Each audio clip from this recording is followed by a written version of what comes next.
Hello everyone, this is Boston Leopard and we are playing a first-person psychological horror game for this video called The Park, where we are going to go to the park. And I didn't really play this game at all. I got to the parking lot in the first scene and then decided to not play.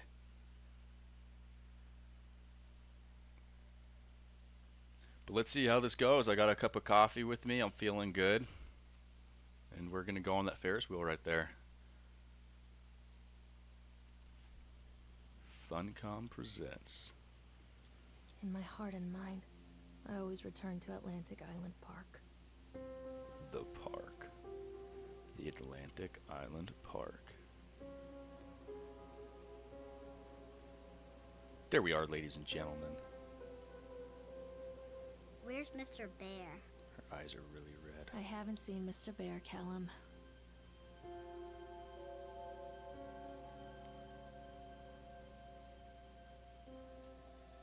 Stay in the car. I'll go and ask information. So what I can gather from this game so far, based on the little amount that I played, is this kid right here, Callum. We're going to go look for his bear that he left here, which is going to be really simple. All we gotta do is walk over that booth, get the bear, and then game over. Attention, patrons. The park is now closed.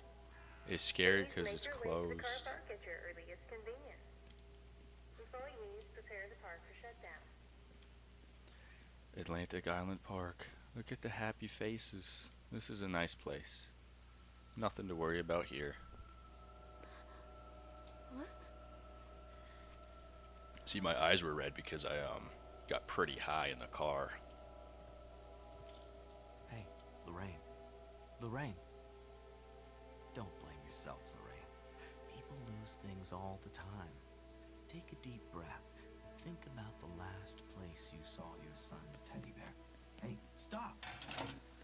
Little bastard ran right in there. Your boy just ran into the park. I'll unlock the gates for you. So it's a good thing he left the bear in there, because now we get to go play in the park.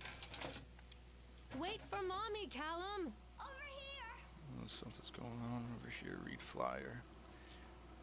Atlantic Island Park. Welcome to Atlantic Island Park. When I first came to, oh man, the lobster trap. When in Maine, eat lobster. Places to sleep. You can go, Chad the Chipmunk. That's a nice name, Chad. You go to Sunshine Deli. You can go pump up your adrenaline by going through a spin cycle. You can do some laundry. Welcome to the. All right, there we go. Here's the man of the hour, Nathaniel Winter. Welcome you to Atlantic Park. Callum, where are you going? Come on, Mommy! I'm coming, There's kid. something special about the entrance to an amusement park. A line drawn between the real world and the world of whimsy within. On this side, the apathy of our everyday lives. And on the other, anything we might dare to dream. It's no wonder Callum ran back inside. I wouldn't want to leave either. Attention, employees. The park is now closed. Uh-oh, it's Have a closed. safe journey home. Callum, we got to get out of here. Just joking. We're staying. We're staying. We're going on all the rides. I want to go on that big-ass Ferris wheel. I agree with what she said, though. Whenever you go to a park, or at least I don't want to leave. Especially when there's hardly anybody there. The lines are short. You just go, hop on. Who cares? Oh God, It's all dark. the park. What happened here? Can I go in here? I like to explore. I can catch you. Get over here. Get over here. Caleb, where'd you put your bear? This is getting scary. I don't like the way that guy looks. Oh, there's a guy up there. There's a guy up there. Uh-oh. Wait for Mommy! Carrie Killian is Satan's whore. Oh. Okay. That's nice to see in a park. This is a good park. You gotta warn you about the devil. Devil.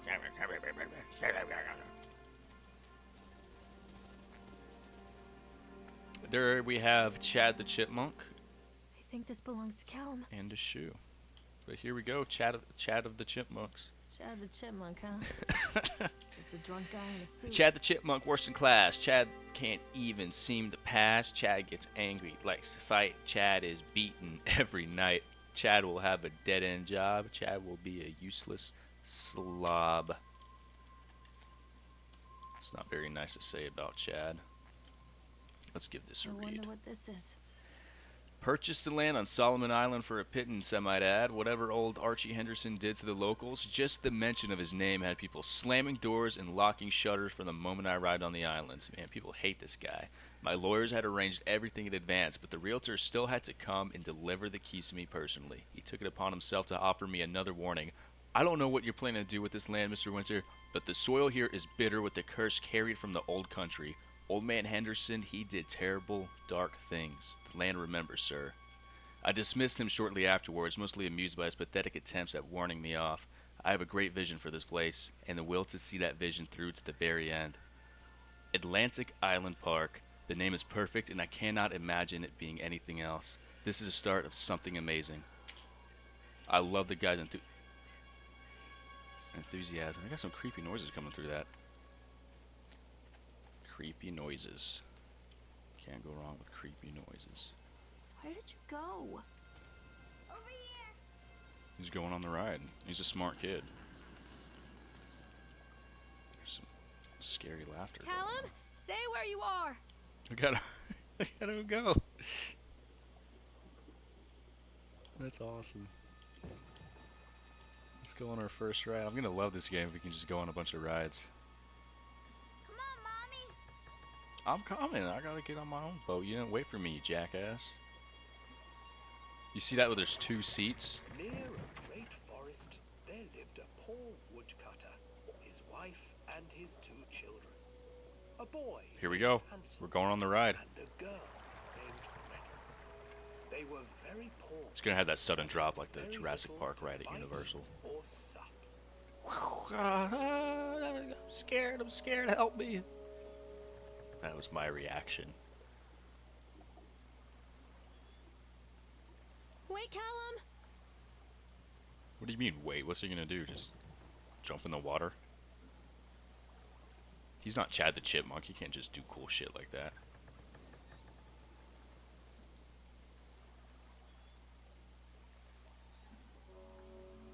Near a great forest, there lived a poor woodcutter, his wife and his 2 children. A boy named Hansel, and a girl named Gretel. I know this story. They were very poor, and had very little to bite or sup. It's the Hansel and Gretel. What will become of us? The woodcutter asked his wife one night. I tell you what, husband. We will take the children into the thickest part of the forest tomorrow Oh, and shit. abandon them there. What? No, my wife. I cannot do that, said the man. Then we will all 4 starve, you fool. Hansel and starve, Gretel just eat the kids. overheard their parents talking, and Gretel began to weep. Do not fret, Gretel, Hansel said. He crept out of the hut and gathered white stones from the ground to fill his pockets. Callum, where did you go? Callum, where did you go? The next morning, the woodcutter leads the children into the forest. Before they leave, their mother gives them a slice of bread and warns them that they will get no more food that day. Clever Hansel leaves a trail of white stones behind them as they pass into the woods. When their father leaves them, the children wait a while, then follow the trail back to their parents' house. I'm so invested in the story. After receiving a thorough scolding from their parents for getting lost in the woods, the children are sent to bed without any supper. Hansel tried to sneak out and collect more white stones, but found that the door was locked. Tomorrow I will take them into the woods myself, the wife told the woodcutter. In the morning, their mother gave them a slice of bread and led them deep into the forest once again. Uh-oh. Hansel broke his bread into pieces and left a trail of breadcrumbs to lead them safely home. But hungry-eyed birds snatched up the breadcrumbs and his trail was destroyed. Abandoned by their parents and unable You know, this to ride find the is trail pretty home, lame. the children wandered in the forest for 3 days. Thought it was gonna be crazy, going on all kinds of twists and turns.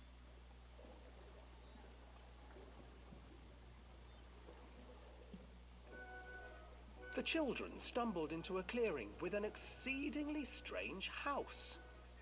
It's the witch's Its house. walls Look were out! made of gingerbread, and its windows were panes of clear sugar. Don't go in there. She gonna eat you. Hansel, desperately hungry, ran forward and began to nibble on the walls. Rookie mistake, kid.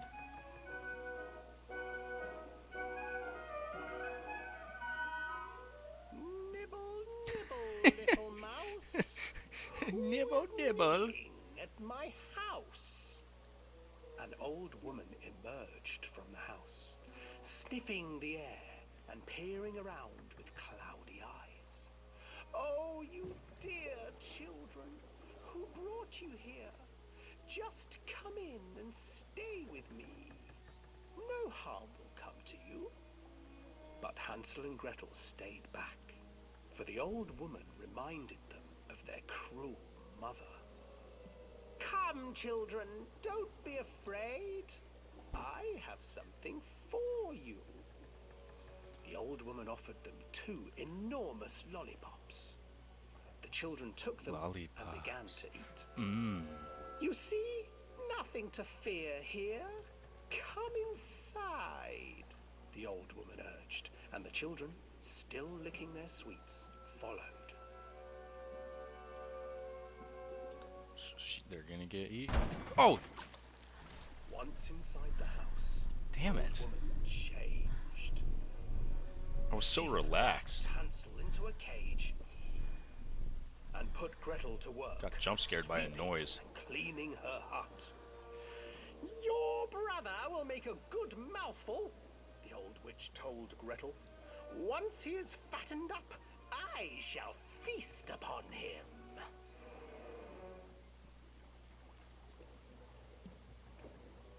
Time passed, and poor Hansel refused to eat, fearing the day that the witch would eat him. The witch, for her part, grew impatient. Today I will cook and eat your brother, Gretel. Climb inside and light the oven. Why is Gretel helping her? But Gretel pretended not to understand. I do not know how. Where is the opening? Fool, the old witch said. The opening is here. And she moved to show Gretel. Seizing her courage, brave Gretel gave the witch a shove, and the old crone tumbled forward into the oven. Gretel slid a large iron bolt over the door to the oven. Gretel freed her brother Hansel, and together they lit a fire beneath the oven. Oh man, And those though kids she are crazy. screamed and begged, the children sat by the oven until her screams had stilled, and the witch was cooked. And then they ate her. They ate the witch. And then, because even children can't survive on sweets, they divided up the body of the old witch and ate her. Hell yeah. Those kids were cool. I hope they went and ate their parents too. We just sat through that entire ride, and that thing's looking at me now. Callum? We should have just waited here at the dock for his boat to come back. No, stop. Let me out. Please, I don't want to go through it again. Please let me out. No. Okay. Good. I got scared. That was the scariest part of the game. Stay where you are! Hansel and Gretel. I used to What? read it to Callum when the electricity Stay where was you shut are, off. Hansel and Gretel. Those poor children. The whole world against them. The forest, the birds, the old witch, even their own parents. I used to imagine that Callum and I were the kids in that story. Not mother and son, but brother and sister, hand in hand against the unkind world. We were always hungry, looking for our own house made of candy, looking for the sweetness that could take the pain away. Hunger leads people to desperate, terrible places where the tree branches reach like claws.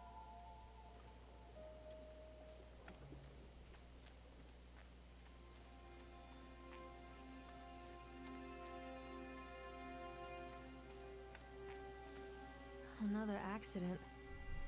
This place. What? Another accident?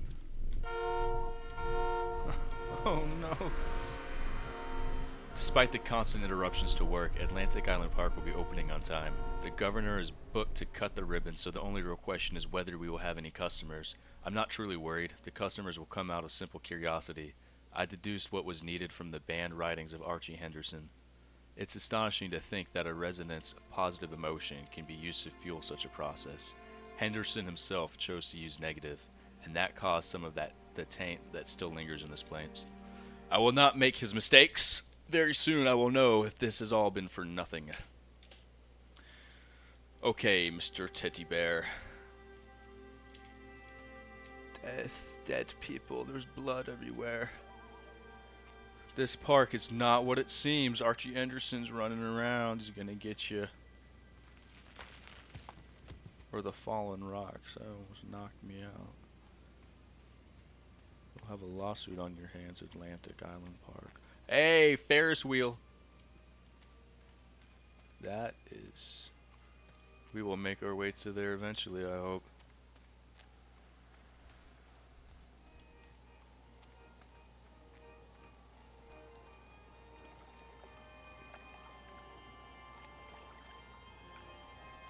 Octo go Come out, around. sweetie. This old thing used to make the blood run to my head. Make me dizzy. The guy just... We were waiting for a Stats. return on the ride, Frank, Those me, and the poor boys. kids. This fellow in the chipmunk suit is making an ice carving while people took photographs. Lawrence wanted to go over to him, but I've always been a bit wary of those suits. They give me the creep. It's silly, I know. Creeps. Whatever. Anyway, the chipmunk man, his name was Chad. He was carving and picking away at the ice. And at first, we thought he was making some animal like a tiger or lion. But as more and more ice fell away, when you first looked, it was like a human face, smiling out of that block of ice. But the more you looked at it, the more you saw that there was something not quite right about the proportions. Something unnatural that made your heart begin to beat just a little bit faster. Like you were prey, and that thing in the ice was a hunter. But then these teenagers walked up, and one of them made a face at the carving and said something rude to the guy in the chipmunk suit, and then, well, he went berserk. Uh-oh. For a few moments it was chaos. Everybody was running away from the guy who had one of the teenagers on the ground, and he was stabbing with the ice pick, and blood was spraying, and people were screaming, and Frank and I had the kids, and we were dragging them away as fast as we could. Oh my god. Chad the Chipmunk, what are you doing? And the last thing I saw before Frank dragged me away was that the eyeball of one of those poor kids had landed on the ice sculpture, making the horrible creature look more or less alive. That is a crazy report.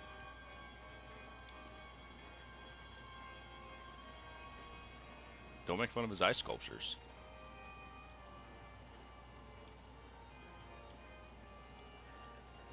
I want to get on it. We can. I can't get on while it's moving. Oh. Decrease speed, come on. We're riding this thing.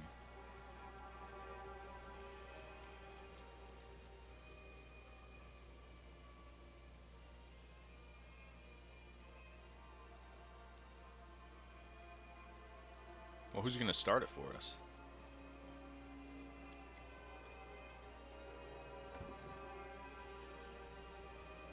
Woo! This is fun. I don't care about finding that kid. I'm enjoying all the rides. This is what he would have wanted. On the octopus ride. But we're in cars for some reason, so I'm not sure why. This thing's hauling ass. Slow it down. Callum, slow it down. I don't want to be on this anymore. Oh shit! What the fuck was that guy? Can you stop it for me, please? That was a guy on the was on top of the roof of that one building.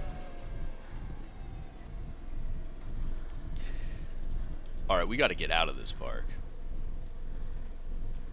Oh, a picture. Oh, I remember this. Me and Callum. Me and Callum. I remember this. Treachery hides in thoughts.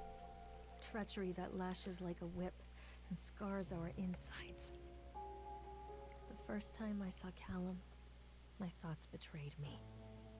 I looked down at this wrinkled, red, bawling thing and I thought, is that it? We build our world from expectations, Damn. and the world that I had built for Callum was no different. Look at this It was ugly so ass real, kid. So there, and so far from my expectations. And they shattered. And as they fell in pieces, Oh. that one treacherous thought became a new foundation. All of the love that we shared, all of the warmth and goodness that followed, I want to read it, but you won't built stop on a talking. single traitorous thought.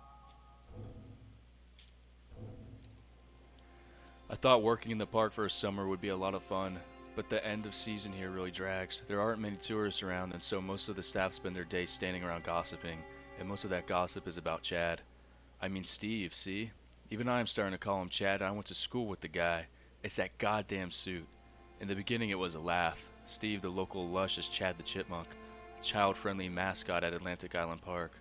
Lock up your daughters and all of that, but the more he wears that suit, the weirder Steve is getting. At first, it was like little things, like refusing to change out of the suit at work and taking it home with him every day. But then I saw him at Susie's Diner, still wearing it, and it wasn't even a work day. Some of the staff complained discreetly to the park management about the smell, and I saw him walking and talking with Mr. Winter, the owner, one day. But nothing seems to have changed. The suit still smells like a carcass whenever Steve walks by, and apparently Steve has picked up some new skills since the last time I saw him. Puking up in a gutter outside Psychoil Station, because he sure as hell can carve a mean eye sculpture. Those shapes he makes in the ice, though, they give me the creeps. Steve came by the booth today, lucky me, and he just hung around for a while. I couldn't really tell because of the suit, but it seemed like he was just staring at me, sizing me up, eye-fucking me. Damn! Whatever he was doing. I asked him what he wanted, and he just stood there, not saying anything. Eventually, I called my supervisor, and when he came by, Chad, Steve, wandered off. My supervisor told me to put everything in writing, so here it is. Also, I quit. I don't want to see that chipmunk suit ever again. Laura Hanman. Alright, then. Jeez! Whoa. Jeez. Man. This game really likes to throw the, creepy shit out of nowhere. Like, I'm not expecting it. It's just like, here you go. Here's a jump scare. Yeah, that's not very nice. Anyway, this was the first episode. I'm going to break this up because this is going to be a longer game, I feel. So tune in next time. We're going to explore the park a little bit more and see what it has to offer us. So take care, everybody, and I hope to see y'all again in part 2 of the park. Goodbye.